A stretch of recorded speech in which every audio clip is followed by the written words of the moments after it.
beautiful three-story building, beautifully outfitted inside, which is buried about 100 yards from here underneath the lawn and the trees. And so we're going to have an open house to show off what we have for nanofab and imaging and characterization. And here's the poster for it. It's going to be Thursday, November 3rd at 3:30 p.m. to 6 p.m.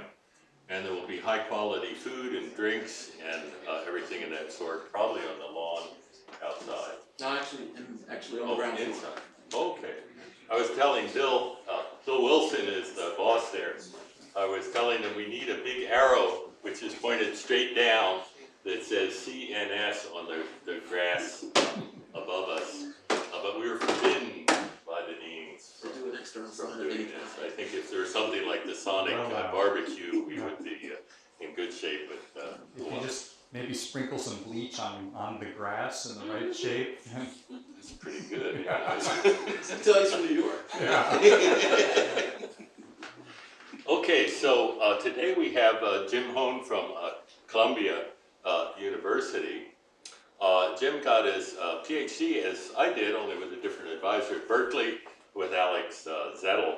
Now he's at Columbia. He's one of the original group that really made graphene famous, not just by realizing that you can peel it off with Scotch tape and make things, but actually by stacking them up and doing a lot of very sophisticated things. Of course, working with Philip Kim here and others. And so he's going to tell us about something. Beautiful. All right. Thank you, Bob. Thank you all for coming. Thank you for the invitation. It's a beautiful fall day in Boston. Not quite as dreary as it usually is for MRS. Getting there. So let's see. Yeah, I'm going to talk mostly about graphene 2D materials. It's a little bit of a survey of a lot of the crazy stuff that's happened in the last couple of years, and I'll probably go fast through some of it since I think you guys have heard about graphene before around here. I will say that I'm representing our MRSEC, our Materials Research Center, which has some crazy acronym name, which is Columbia and City College, but we do have small satellite activities in Cambridge, Massachusetts, and Palo Alto, California, which we're very excited to still be maintaining. And I think we're looking at possibilities of partnerships with the center here as well going forward. So, okay, so getting 2D materials clean, starting with graphene, and looking at some of the other materials, and maybe some other stuff about alloys if we have time, but we'll see how we're going. So this is kind of a few years of study condensed into one slide. This is in the beginning. There was light or something. There was graphene and Scotch tape, and you could measure the conductivity versus carrier density. See this beautiful charge neutrality point, and look at the slope and get the mobility, and everything looked great. You could get, led by Philip's group, among a very few others. You could get quantum Hall effect and all sorts of amazing things coming out of this material you could make on a desktop. But, we started getting into the field in 2007, 2008, right at the time where things were starting to plateau as far as performance. And there was a lot of great work to understand why that was. And the idea was that, the traditional graphene, it was easy to find on the surface of an oxidized silicon wafer, so it was natural to wire it up and measure it on that same surface. But the surface of that silicon dioxide is a horribly disordered place for this beautiful, perfect material. And so you could map, for instance, the charge puddles at charge neutrality. You get, instead of uniformly neutral material, you get electron and hole puddles all over the place, right? And so this kind of slowed progress in the field because there was a limit to the material performance. And what, through some history of interaction with theorists way back at Berkeley, some work that we had all been doing on transfer of carbon nanotubes, and some very serendipitous work on friction in layered materials, we happened to be in possession of some very high quality boron nitride, and we decided to start putting these things together, right? So hexagonal boron nitride is this wonderful material that is an analog of graphene, but it's insulating. Right? So it has no dangling bonds. It's very highly crystalline. It should be a heck of a lot better than SiO2 as a substrate. Right? And so here's the source of the boron nitride. This is the laboratory of Taniguchi and Watanabe in National Institute of Materials Science in Japan. And this is my favorite part right here, 30,000 ton high temperature press. This is a lab where they made artificial diamond, but they're also interested in boron nitride as a deep ultraviolet light source. And so these guys were kind of just working on their own to improve this material and published a couple of groundbreaking papers in the early 2000s that were, luckily at the same time we were hitting this problem with the graphene performance. Right? So here we are, and they've been good friends of ours ever since. So the first kind of generation of devices were made using a technique devised by Corey Dean, who was a postdoc, kind of delocalized among a bunch of us at Columbia.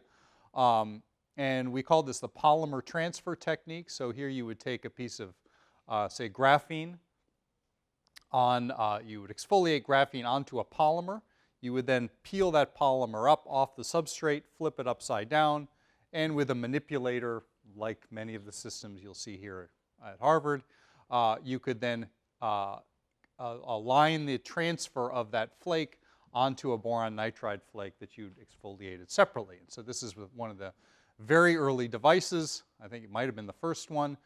Here's a piece of BN, here's a piece of graphene across it, and then we wired up the graphene, and we could measure the same flake on and off the boron nitride.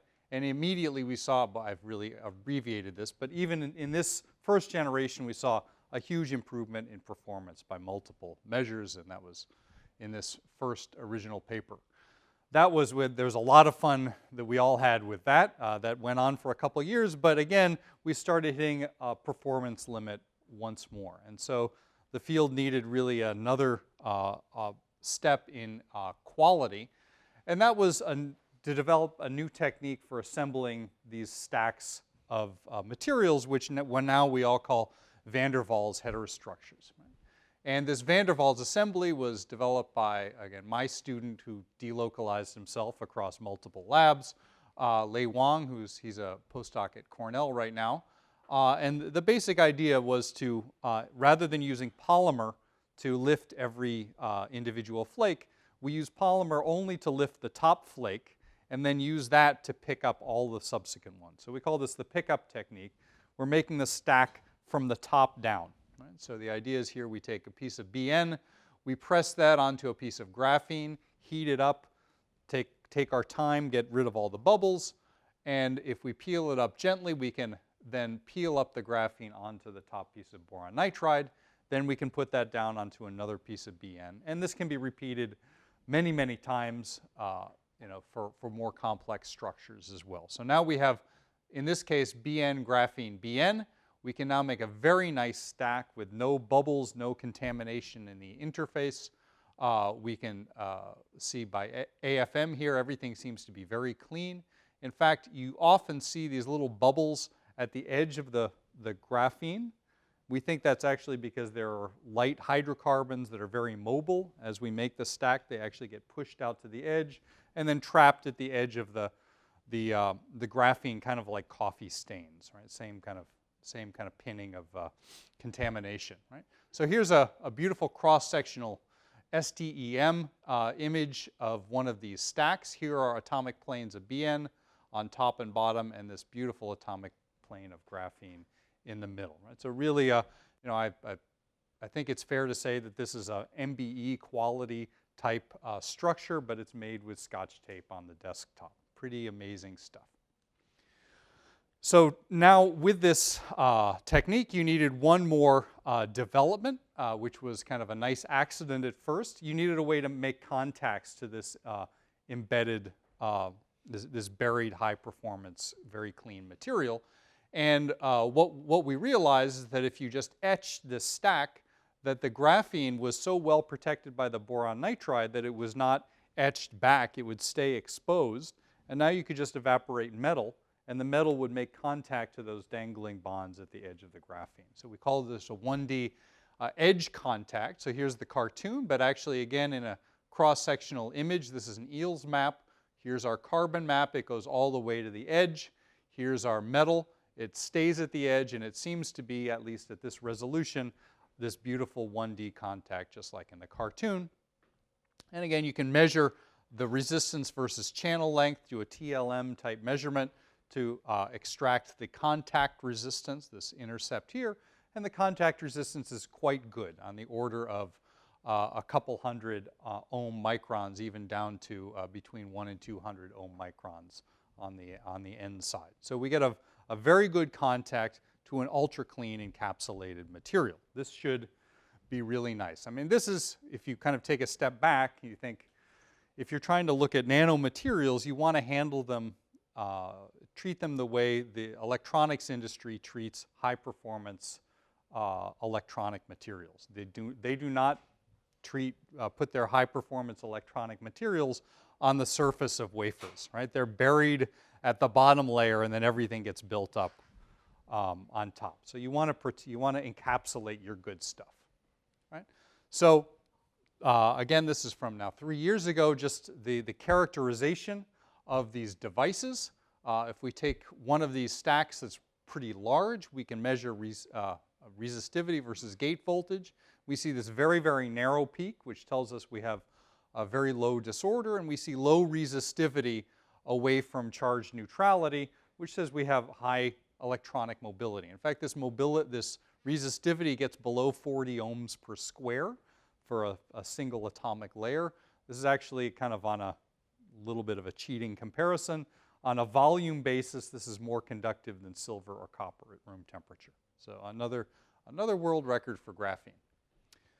If we turn that into a mobility, we see that the mobility changes with carrier density at room temperature. So there's not, if anybody quotes you a single value for graphene, they're not being completely rigorous. But the mobility varies between, let's say, 30 to 40,000 to over 100,000 at low carrier density. And this is very close to the limit predicted for acoustic phonon scattering. So at room temperature, we're seeing almost completely intrinsic behavior. At low temperature, we see that in these 4-terminal, this is a van der Waals structure, we see negative resistivity, which just says we have ballistic transport. We weren't yet looking for hydrodynamic effects, but they were probably here at some temperature scale anyway. But we see that there's ballistic transport. And we can see this also if we look at the mean free path. As we cool down, we see the mean free path all of a sudden at different gate voltages. We get kind of nonsensical numbers. And this is exactly where the mean free path equals the device size. So we're starting to have ballistic transport. In fact, what's interesting is that the mean free path seems to be exactly the device size for every device we measure, more or less. And so, it's still an open question of where that extrapolates out to. What is the intrinsic low temperature mean free path of graphene? If it were, say, 20 microns, we would see a deviation at 15 already. So we know it's quite large. This mean free path of around 15 microns corresponds to, depending on the carrier density, a mobility of about 10 to the 6th. So again, getting into the regime of a high-performance gallium arsenide 2-DEGs.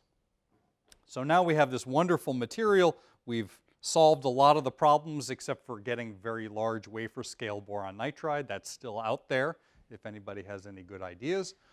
But let me just share just a few of the things we've been able to do with that. Right? So I'll go over 3 things very quickly. You've probably heard about this Hofstadter butterfly, so I won't spend too much time, but just as an illustration of the sample quality. And then one work that just came out on negative refraction, and then some work that is still under review on exciton condensation. Many of you have probably heard a similar story coming from the Kim group here as well. Okay, so diving right into it. Again, this Hofstadter butterfly is this wonderful story that's 40 years old now. It was the PhD thesis of Douglas Hofstadter, who went on to be a prize-winning author and philosopher. But the idea is that if you solve Bloch's theorem with two length scales, one of which is a kind of a spatial periodicity from a lattice or a superlattice, and the other is determined by a magnetic field, which gives you a cyclotron radius. Bloch's theorem gets a little crazy, and you get this fractal band structure. So you have, instead of just simple bands, you get bands broken up into mini bands with mini gaps that repeat over and over again at smaller and smaller scales. Right?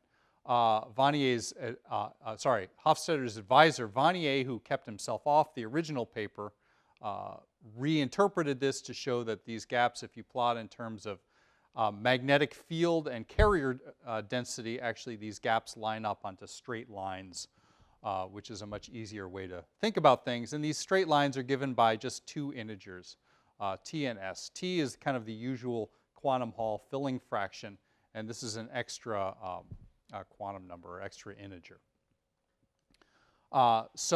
It turns out that this system of graphene and boron nitride is really an ideal system in which to observe this Hofstadter butterfly.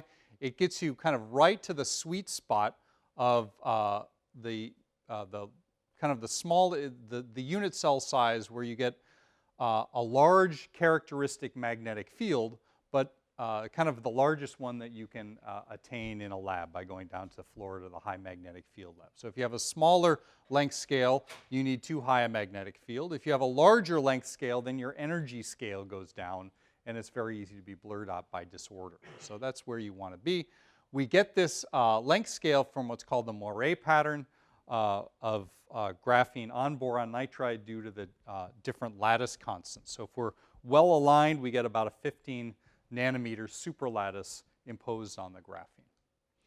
And in our original work, this was done with this polymer transfer technique. We already saw kind of direct confirmation of the predictions of both Vannier and Strait-Anthalis, who talked about the values of the quantized values of the Hall resistance in these devices. And we saw these appearance of these two quantum numbers, and also the quantization of the levels as consistent with the predictions. Right? So this was very nice, but just keeping this picture in your head. In fact, I think I've blown it up here. Right? So this is kind of the original data, and you see these different fans and these different lines coming in. You convince yourself that this is this Hofstadter picture, but it's not ultra spectacular. Now, this is what can be achieved in this second generation of devices made with this ultra-clean transfer, right? So now you can see the main fan, but also these mini fans very, very clearly, and all of these extra fans appearing all over the place that immediately tell you that there's a fractal behavior, a self-similar behavior, repeating behavior all over kind of phase space. Right? So I love just looking at this data. But you can actually very easily trace out all of the states that you see here. And what we see very quickly is actually three types of states. The first are the kind of standard Hofstadter fractal states, which have integer values of T and S, like so. We also see fractional quantum Hall states. These have fractional values of the slope T.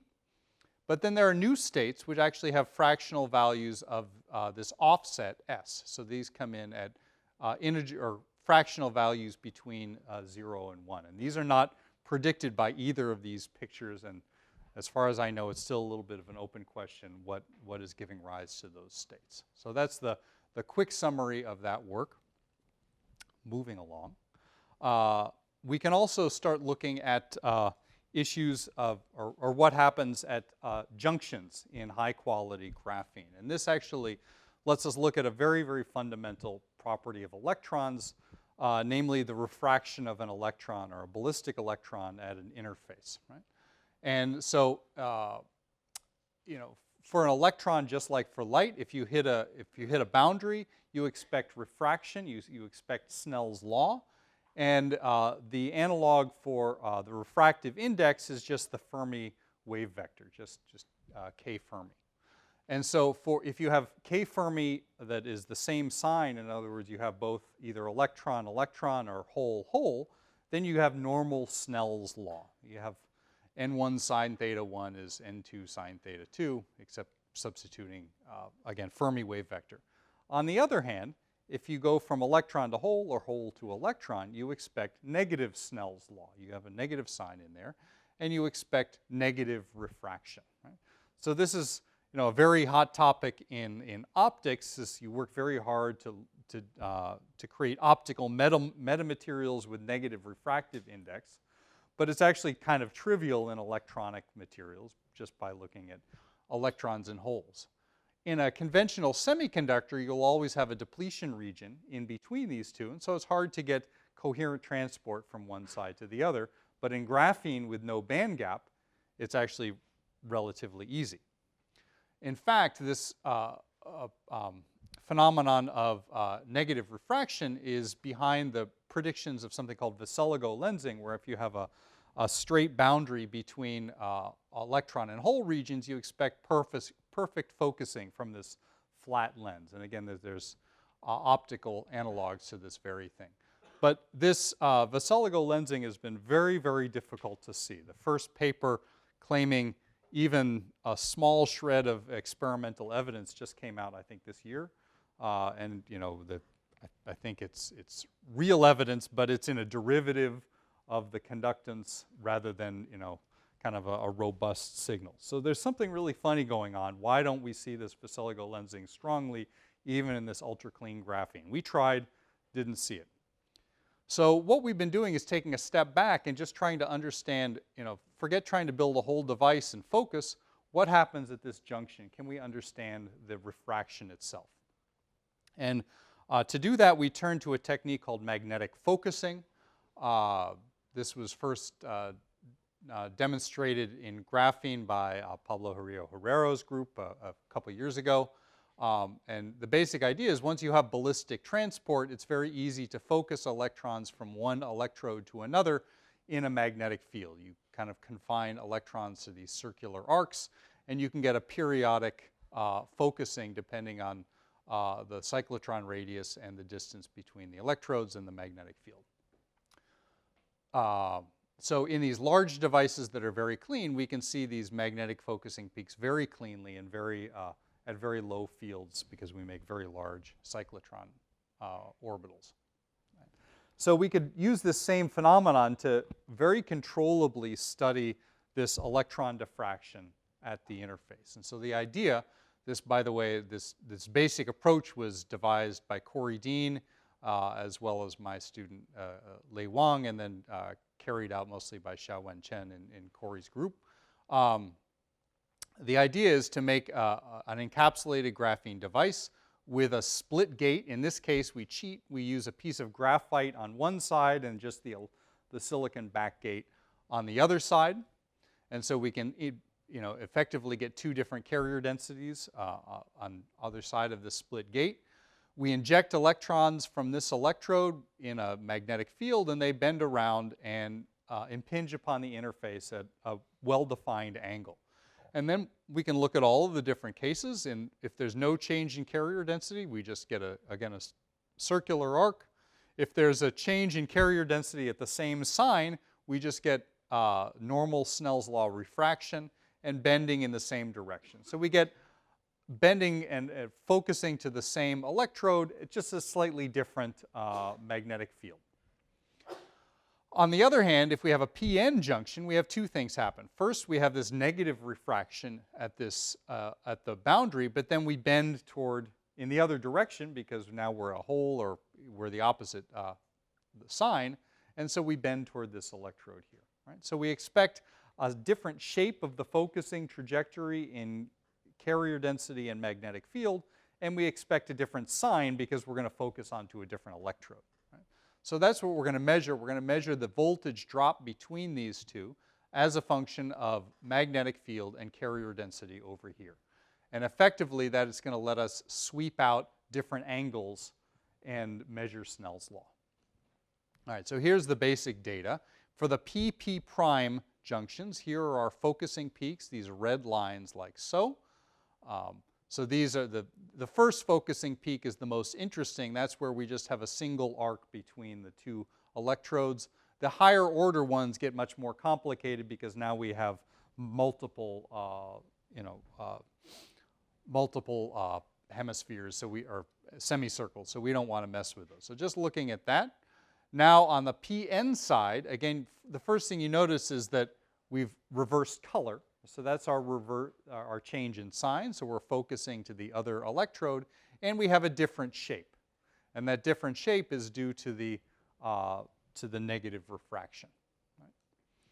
So all of that, this basic trajectory, if we just take this data and measure where that peak is as a function of density and magnetic field, we can see that in either PP or NN cases, we get kind of a parabolic shape like so.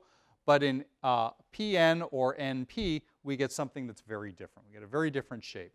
But all those entire shapes can be fit with these dashed lines, which are actually simply just a geometric model. It's just high school geometry. Nothing, complicated high school geometry, but high school geometry. And that allows us to directly determine the incident in this approach, we know the incident and final wave vectors, and so we can then deduce sine theta 1 and sine theta 2 and directly plot Snell's law, right? So we see positive Snell's law for homojunctions and negative Snell's law for heterojunctions, PN or NP, right? So that's very nice. That's actually, as far as we know, kind of the first direct, simple confirmation of negative Snell's law for electrons, right? But there's actually a little bit more we can do with this. So we have a very nice partner, Vic Ghosh's group at Virginia, and they can simulate all of these patterns actually just with a relatively simple ray tracing approach. So again, in the actual experiment, more or less what's going on is that, you don't have a single trajectory. You have this spray of trajectories, but you have kind of a high phase space of trajectories at this kind of ideal configuration, right? So these are the kinds of simulations they can do. And these ray tracing simulations match the experiment extremely well. Right? So that's very nice. Now we can look at those simulations and experiment more carefully, and we can actually look not only at the kind of the peak position, but the peak intensity, right? And what it tells us, you notice very quickly that in the experiment, we see strong focusing over multiple cycles for the homojunction, but in the heterojunction, we really only see that first focusing peak, right? So what's going on there? What it's saying is that in the PN case, that unless we're nearly normal to the boundary, we don't get very good transmission, right? If we're coming off at if we're impinging at a steep angle, we just reflect instead of transmitting. And so we can actually, by looking at this cut in intensity, we can understand transmission as a function of angle. And what we see is the following. So we see in the experiment, we see the transmission as a function of angle, peaking around 0, and we see the same in the simulation as well. So it fits kind of relatively simple theory. So this does a couple things. This actually is very nice for some device applications, devices that in a collaborative center we're working on with the Kim group, where you use a junction like this, a relatively wide junction. This is a 70 nanometer wide junction.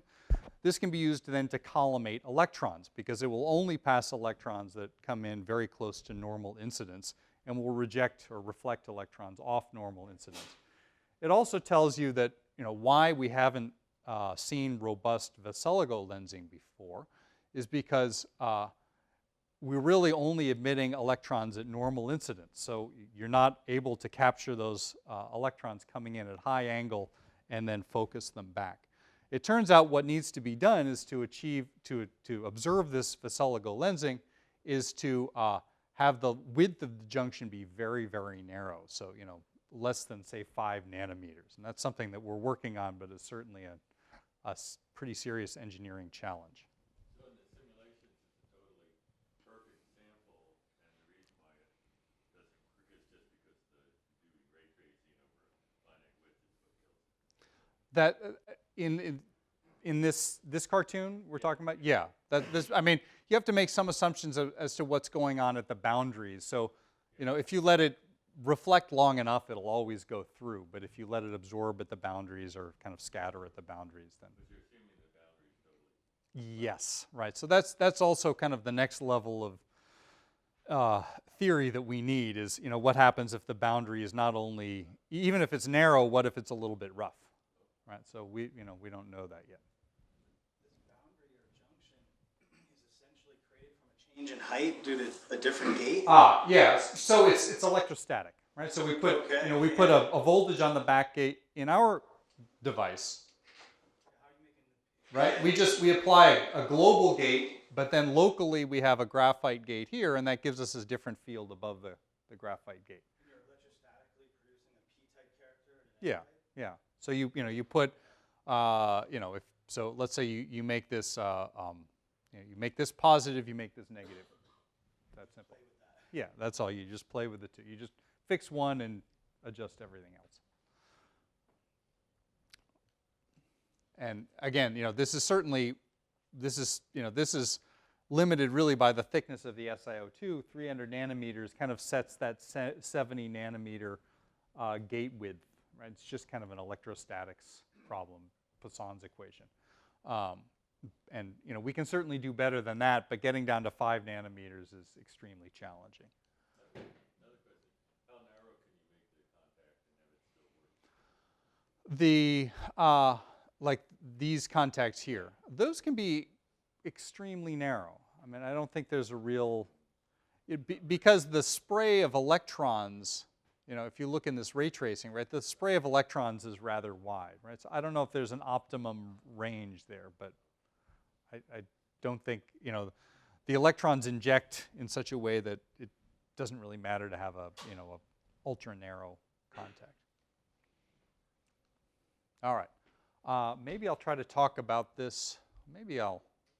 Have you guys all heard about this stuff from Philip yet? No. I could just pass on to him. Yeah. You want to show your data?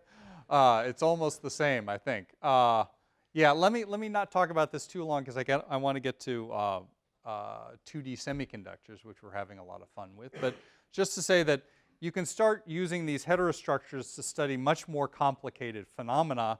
And one of the things you can do is just have two conducting layers and look at the interactions between them. And the interesting thing here is to look at a phenomenon called indirect excitons. And the idea is to have bound states between an electron on one layer spatially separate from a hole in another layer. Right? And this has been studied a lot in kind of conventional 2DEGs, especially by the Eisenstein group at Caltech. And one of the classic experiments to do here is something called Coulomb drag, where you drive a current in one layer and look at the voltage or current you achieve in the second layer. And so this is already challenging enough, but especially in a 2DEG, it's very challenging to really balance these two layers, to have identical, for instance, mobility on both the electron side and the hole side. In a 2DEG and be able to control that doping. So what the Eisenstein group has done is to kind of achieve a very nice symmetric arrangement is to instead use Landau levels. So if you take two identical quantum wells and then drive them into half-filled Landau levels, then you essentially have electrons in one layer and holes in the other layer that can interact with each other.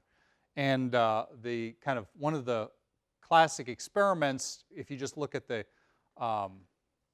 let's see, if you look at, say, what's called a counterflow experiment, so you drive one and look at the voltage, and then you just hook the drain on one into the source on the second, you look at this counterflow Hall, and then you measure Hall resistance across. What you see is this kind of dip in the Hall resistance in an anomalous place.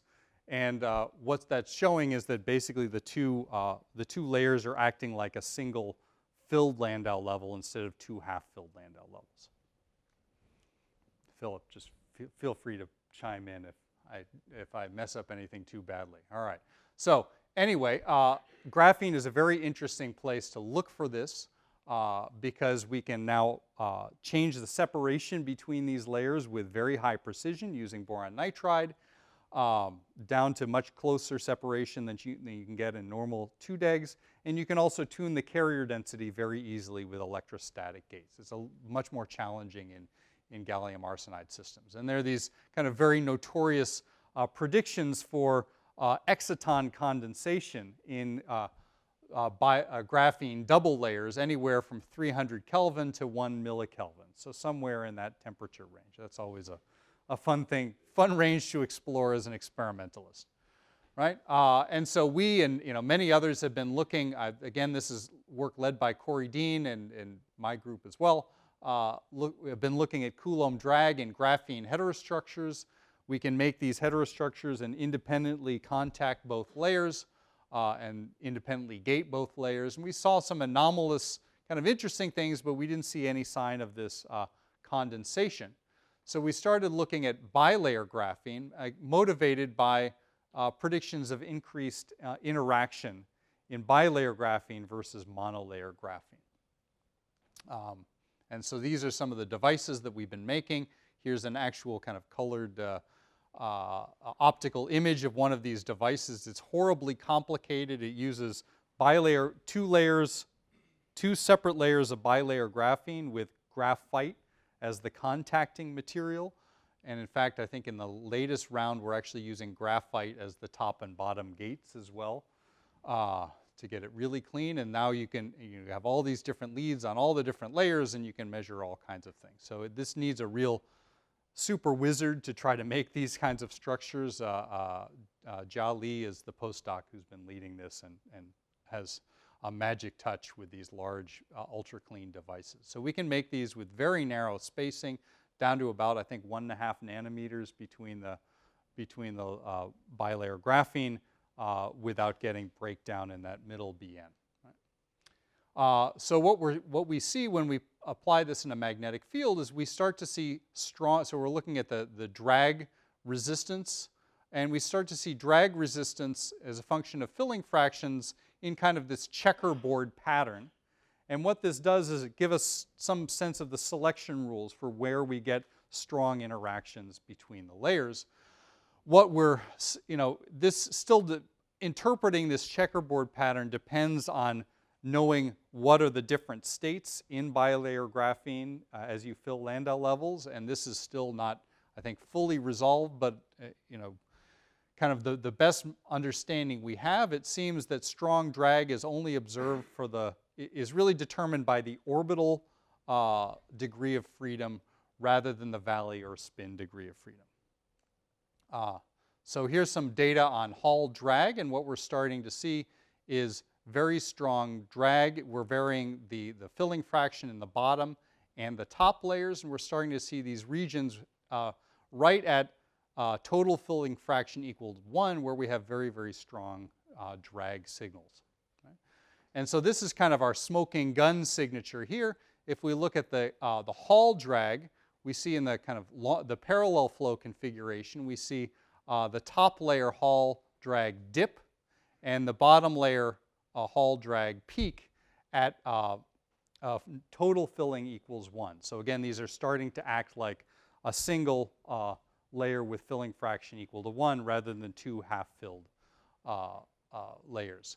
Likewise, when we do the counterflow, we see basically the opposite happen, but again, this is consistent with acting like a layer with total filling fraction is equal to 1. So this is strong evidence for this excitonic condensation, all still under review or under rejection at various journals, right? Okay, so that's the end of the crazy physics. Let me now kind of shift gears into some more applied work that we've been doing in these high performance graphene. Graphene has no band gap. The physics is extremely rich. We're all having a lot of fun, and it surprises us every time we cool down on a cleaner and cleaner device. But as far as making devices, you're not going to replace silicon even for, say, analog applications with graphene. There's no band gap. It simply doesn't work.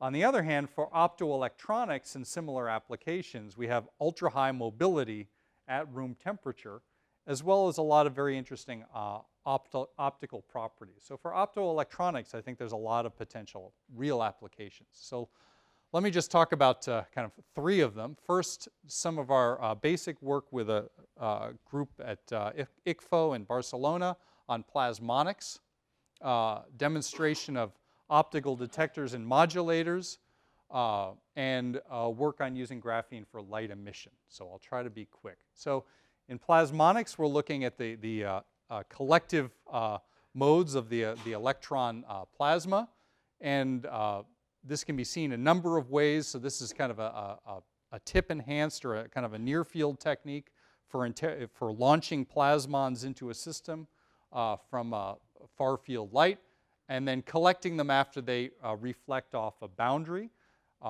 And so what this gives you as you move a tip is an interference pattern from an edge. This allows you to map out the plasmon modes very easily. What we see here is that we see lots of interference fringes, and that the decay is about 10 times longer. The decay length or time is about 10 times longer than is seen for graphene on silicon dioxide. So this is a very robust plasmonic system. It starts to look, like optics, where you can really manipulate many wave fronts before they dissipate. We've also made devices that allow us to see that you can actually detect plasmons not just with this pure optical technique, but actually by measuring photocurrent. And so the idea is that if you launch a plasmon into the graphene, it does decay, and when it decays, it heats up the electronic bath. Through a thermoelectric signal, then you can, this turns into a voltage or a photocurrent that you can measure. We can either do this at a contact where we have a natural Schottky barrier and therefore a thermoelectric signal, or we can do it using a PN junction where we kind of, again, get an enhanced thermoelectric response, right? And so that's what we can show here. And just scanning a tip, again, we can see as we scan from this boundary, we can see these same fringes, right? So this is just showing a different type of readout for plasmonic, for plasmons in a material. But what this allows us to do kind of more fundamentally is go much deeper into the terahertz regime, where we don't have we have sources, but we don't have very good detectors. And so now we can just by this thermoelectric mechanism actually detect plasmons at just a couple terahertz, right? And so this is not possible using purely optical techniques. Let's see. Maybe I'll skip these really quickly just to say that we've worked over the years with Dirk England's group at MIT to implement graphene devices for a number of different kind of on-chip photonic applications. This is an optical detector, again, using this thermoelectric response. An optical modulator that works by changing the carrier density and therefore the absorption in the graphene. But let me get to this. This is kind of the fun stuff that we're in the middle of writing up right now, which is actually using graphene as a light bulb. So this kind of came into my group with a postdoc, Young-Duk Kim, who did some very nice experiments at Seoul National University, where he took suspended graphene and just put a huge current through it and saw it light up, right? That's it, right? Incandescent light bulb. It was a little funny. It took a while to understand because this light bulb, you expect, it's black, so you expect a black body spectrum. But when you actually look at the spectrum, it has these nice peaks, and you say, oh, there must be some crazy physics and something in the band. You make up some stuff, and then you realize that it's interference, right? So it's not that exciting, but kind of cool. This is a black body emitter that's transparent. So it's actually a gray body, right? And that means you can emit from the bottom of the graphene, reflect off the silicon substrate, and now go back through the graphene, and now you have interference happening, right? And so these are just interference fringes. So we have a spectrum that is basically black body with strong modulation by interference effects, right? Kind of an interesting thing in these devices is that actually we can clamp them with gold, which we know melts on a chip at just a few hundred degrees C, it starts to ball up and do bad things. But from looking at the temperature of the black body spectrum, we see that the graphene itself is approaching 3,000 degrees. So, you know, how are we not melting everything? And the answer is that graphene, which has this enormous thermal conductivity at room temperature, is actually not nearly as good at high temperature. So once you start heating up the center of this suspended sheet, its thermal conductivity goes way down due to multiphonon scattering. And so you actually get kind of a localization, you get kind of a self-confinement of the hot spot. So the thermal conductivity in the center is much lower than it is at the edges, and therefore you can have this hot spot and not burn your electrodes. So that's kind of neat. Now, that was done a couple years ago and published recently. Young Duck actually went and got the Guinness World Record for thinnest light source. So it's hanging outside the lab. If you pay them a couple $100, they'll give you a Guinness record for anything, I guess. But so there you go. It's a racket. But we've been having a lot of fun recently with our BN encapsulated graphene. So this is a cartoon of that. So again, this BN encapsulated graphene can withstand very high current densities. This is, you know, a few times 10 to the 8th.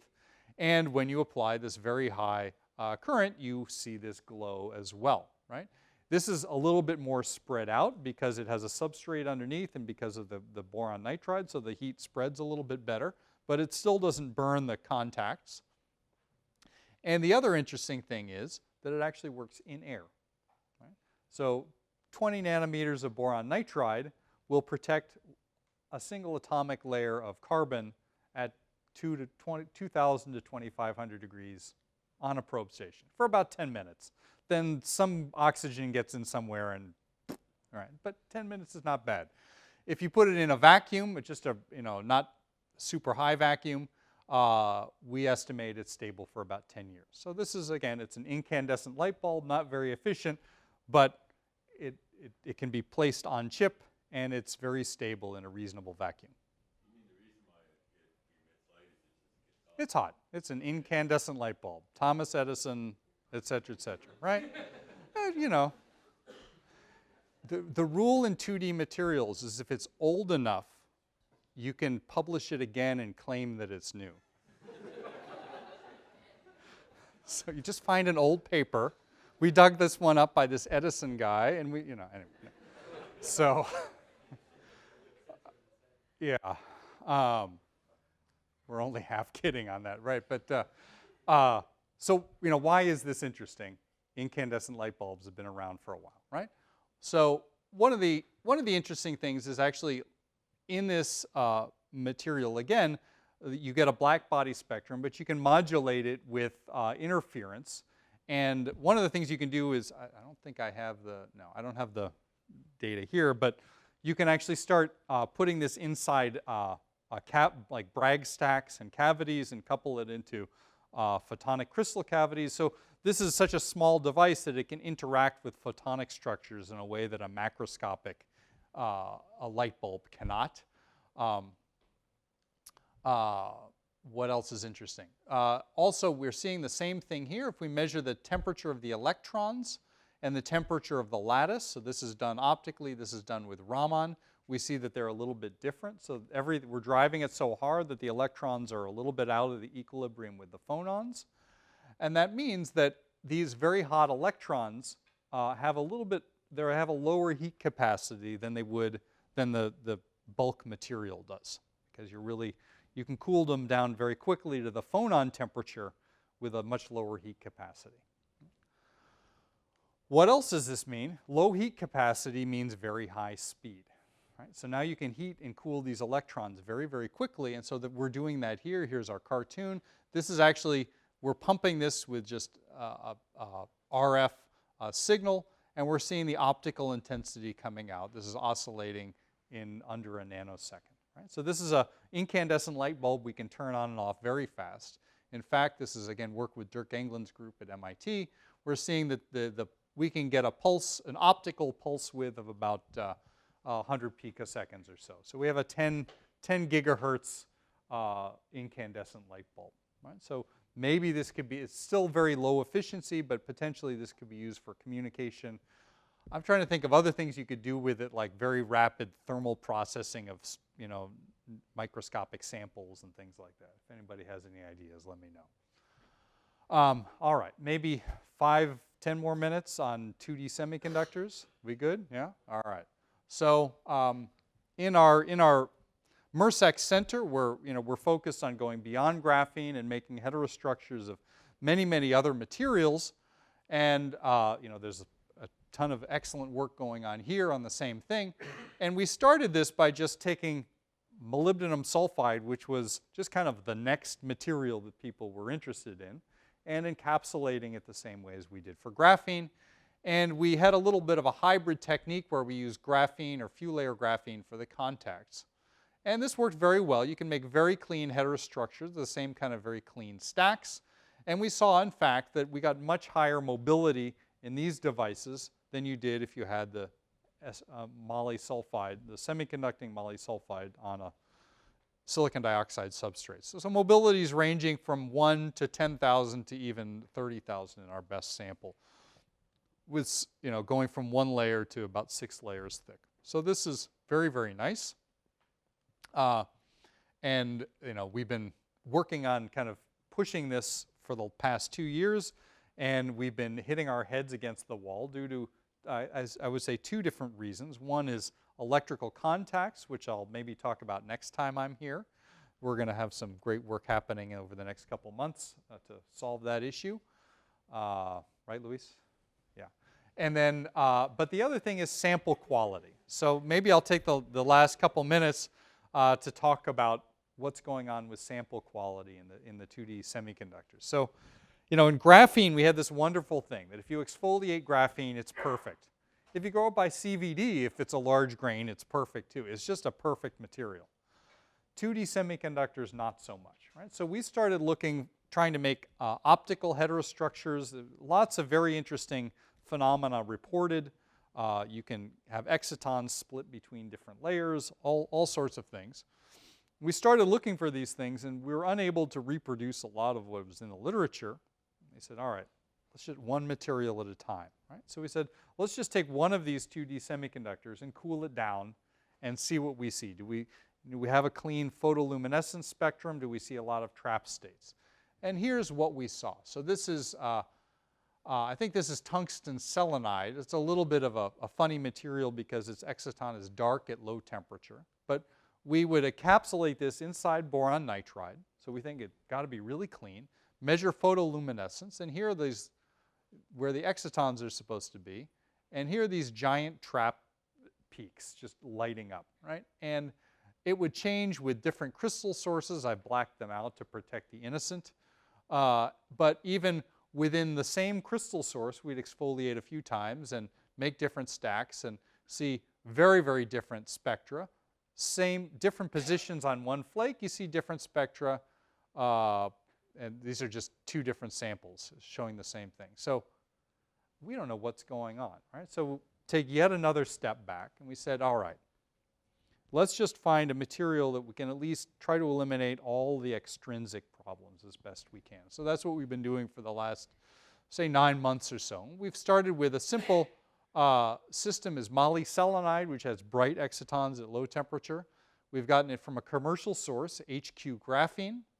And we've done 2 things. We first put it on silicon dioxide directly, or in this boron nitride sandwich. The next thing we've done is actually do a treatment to the surface of the silicon dioxide using a kind of one of my colleagues, Xiaoyang Zhu, has a company that has a proprietary recipe that he's not allowed to tell me that coats the silicon dioxide and sucks up a lot of the charge traps. And we again put the moly selenide directly on that, or we put the sandwich on that. Right? So what we want to see is what does all of this do to the optical signature at low temperature, right? So here, if we just take the bare moly selenide, we see 2 peaks. We see some junk down here, so maybe some trap states. They're a little bit broad, but what we're seeing here is the main exciton and the trion. So this is the charged exciton signature. So that means we have some charge density in this material, right? When we passivate the SiO2, we see a little bit of a narrowing of the exciton peak, but we also see the trion peak going down. Right? So a lot of this charge in the 2D semiconductor was actually coming from the substrate. We passivate the substrate, we actually reduce that charging. Now we make a stack. Well, in the stack, the charging is about the same as before, right? We still have charge on the SiO2 that is charging up the 2D layer, but the line widths are a lot narrower. Now we actually really see the exciton and trion pretty well resolved. And now we combine everything, so we passivate the SiO2, put the stack on. Now we get our narrowest line width, and also we get a very, very small trion peak. So this says we have very low carrier density, less than 10 to the 12 per square centimeter, more like a couple times 10 to the 11th, and a pretty narrow line width.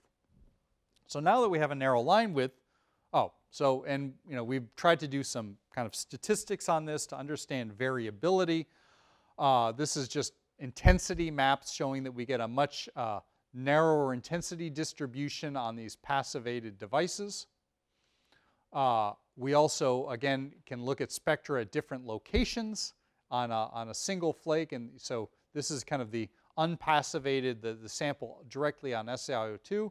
You can see the spectrum shifts from place to place as the charge density is moving around. But we get a very uniform spectra in the encapsulated passivated material. So we really get much more uniform behavior here. And again, much lower or higher exciton-trion ratio in these passivated devices. Or sorry, lower trion-exciton ratio. These are all at important. I forgot to put that on here. Starting right here, there was here, 4 Kelvin. Yeah. Okay. So now we have this nice peak, and we actually let's try to fit it and is there any information we can get from just fitting this peak, right? So if you look, this is just a kind of a first attempt. It's a little kludgy up here, but it's a first attempt to try to fit this peak with 2 different things. And one thing we can see is our line shape is asymmetric. So there's some state down here which is giving us a tail. So if we just fit half of the peak, even this high energy side, what we try to fit it with is either the blue is a Lorentzian peak or the red is a Gaussian peak. So a Lorentzian would be the intrinsic line width. Gaussian peak would be a broadened line width, and we can see we're kind of in between those 2 extremes, right? So even just kind of hand waving here, we can say we seem to be somewhere in the middle between dominated by intrinsic line width and by heterogeneous broadening, right? So we can actually, so the other thing we can do is kind of look at a power dependence, and especially looking at what we think is going on here. There's some kind of trap state. That trap state everything seems to go up linearly with power. So we're not changing the line shape with power. So everything here seems to be intrinsic. If there's a trap, it seems to be a self-trap state rather than an extrinsic trap. So here's our best attempt to fit this line width now. So now we're doing what's called a Voigt fit. It's basically a Lorentzian with broadening. Trevor. We are not. So we tried, I left this out in the interest of time, which I've already gone over. We tried making them in a glove box. For molysolonide, we got no difference really, which everybody was very happy about, right?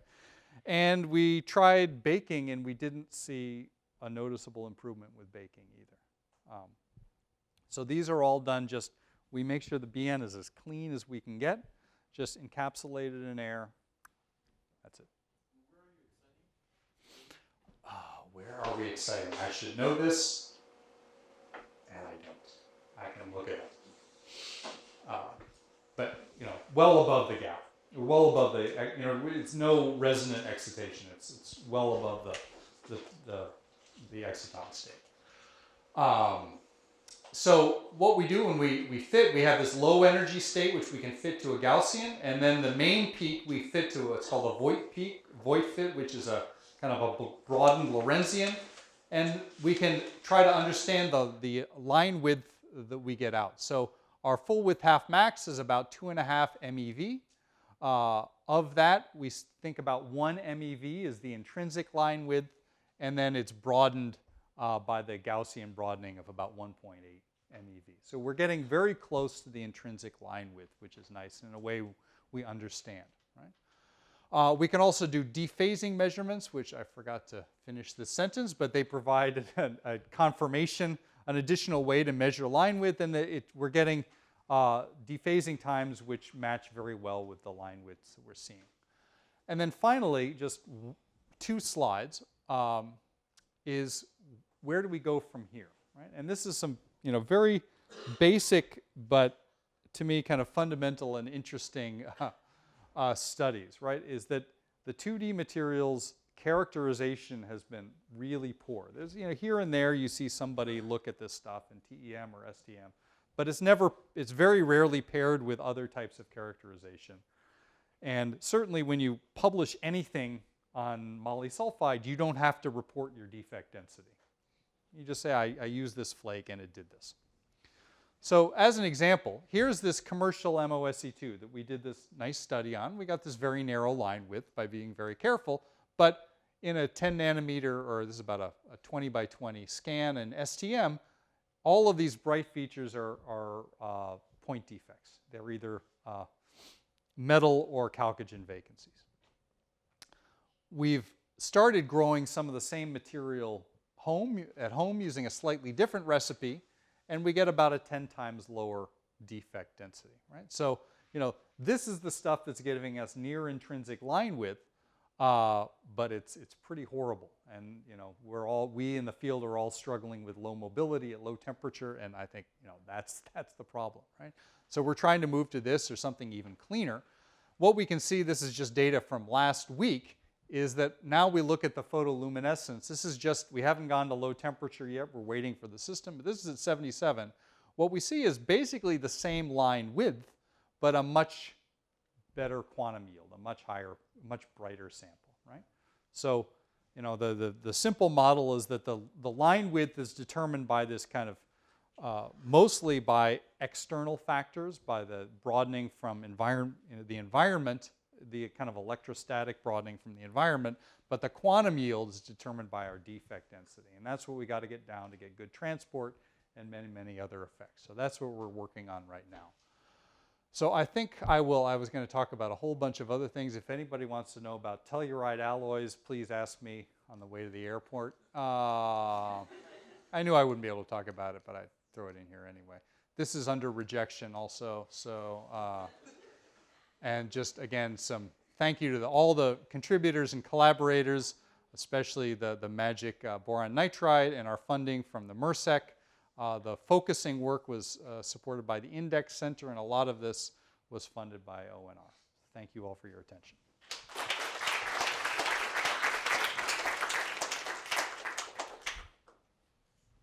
Okay, questions? So I think in one of your black body slides, it said that the acoustic phonons were older than the optical phonons. Yeah. I just want to show those separately. I know you use Ramons for the optical phonons, but what about the acoustic? What was the acoustic phonon? I'm moving the slides so I delay and have time to think for a second.